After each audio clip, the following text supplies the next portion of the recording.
go for. That's what he's going to go for. Oh! Archer with the fork! The fork's being passed around. It's a community fork. And now Moxley. Oh, no. Moxley, the champion, in trouble. Chokes. There was an IWGP United States title change on AEW television. The Doctor retains the AEW Women's Championship. And oh, how can I forget? Even though it has not been confirmed, many reputable sources are saying the former Daniel Bryan has signed with All Elite Wrestling. How can you not be a wrestling fan and not be happy with the moves that Tony Khan is making? Find out my thoughts about this and much more on Fyter Fest Night 2 review on July 21st, 2021. 1, 2. 7 flutter, flannel shirt and feathers, better sever. What's going on, everyone? I go by the name of KBTHEMARK, co-host of the DMV podcast, and this is your Fyter Fest Part 2 for July 21st, 2021. Please don't forget to like, comment, and subscribe. It'll really help the channel grow.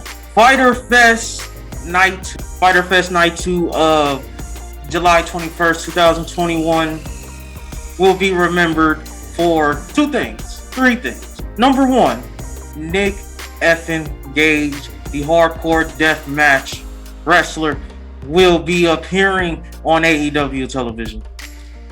Number two, there was an IWGP United States title change on AEW television. And number three, the reports that are saying Daniel Bryan, you'll probably go back to Bryan Danielson, has signed with All Elite Wrestling. Let's go ahead and jump right into the review. We have the first labor of Jericho, Chris Jericho versus Shawn Spears, the chairman. The first labor is that Shawn Spears can use a chair and Chris Jericho cannot. And this match was good. It's always a treat for the first 15 or so minutes of Dynamite. Commercial free, and they really, that beginning match to me always starts off with a bang. And this did absolutely that. Next up, we have my boy, Doc Gallows. One half of the Impact World Tag Team Champions, Doc Gallows versus Frankie Kazarian. And this was good. It did its job. Frankie Kazarian has been getting in the way of the Elite, his new gimmick being the Elite Hunter. This absolutely did the job that it needed to do. I really didn't see Frankie Kazarian beating Doc Gallows, but it did its job. Next up, we had Darby Allin versus Wheeler Yuta. And this was good. It was a short match.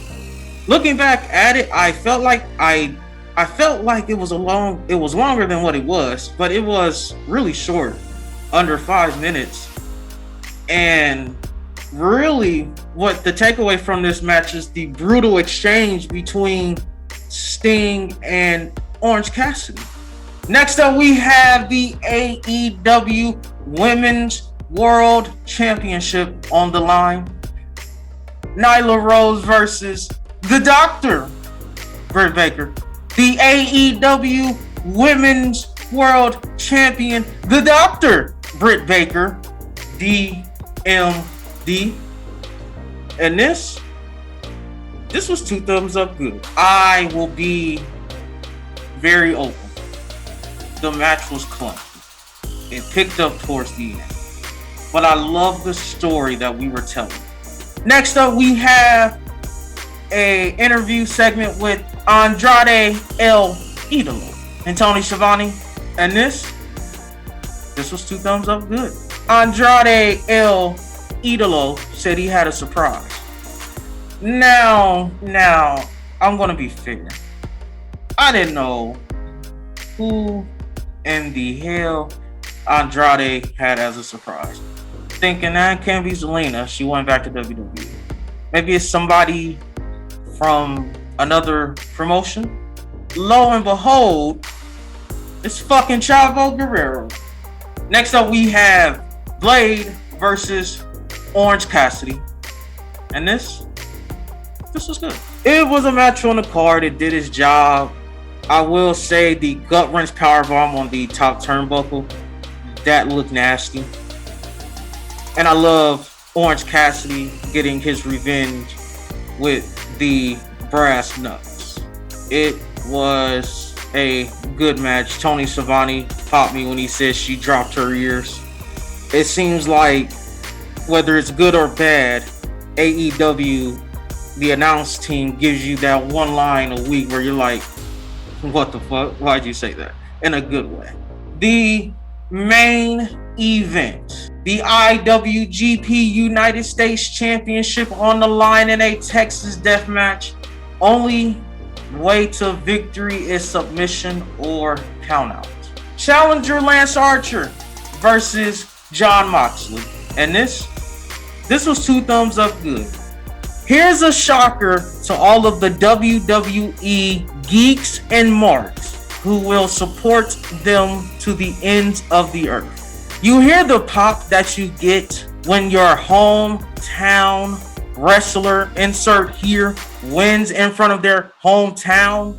I don't know when losing in your hometown became a thing, but it needs to stop. Am I saying that the hometown insert wrestler's name here? Am I saying that they need to win every time they're in their hometown? No. But most of the time, absolutely. Well, that is it, you guys. That is it for the review. If I had to give Dynamite a grade out of 10, I'm going to give them a 7. This was an easy watch. The Andrade Chavo Death Triangle segment was a little bit long-winded, but I liked it. The Nyla Rose versus the Doctor, Britt Baker, DMD. That match, it was clunky from the start, but it got better as it went on. But that beginning really hurts this overall score of this Dynamite. Wrestler of the night goes to none other, the Doctor, Britt Baker. The AEW Women's World Champion, the Doctor, Britt Baker, DMD. It's amazing to hear how over the Doctor is. She is, I won't say the hottest, because I still believe that Becky is the most over woman in wrestling today. But the Doctor, right there. She's number 2, but she's slowly creeping up on the Doctor. But she's slowly creeping up on Becky Lynch. It's amazing to hear that DMD when Justin Roberts announces it. But that is it, you guys. That is it for the review. Please don't forget to like, comment, and subscribe. It'll really help the channel grow. Once again, I go by the name of KBTHEMARK, co-host of That Is It, you guys. That is it for the review. Please don't forget to like, comment, and subscribe. It'll really help the channel grow. Once again, I go by the name of KBTHEMARK, co-host of the DMV podcast. And we will see you soon.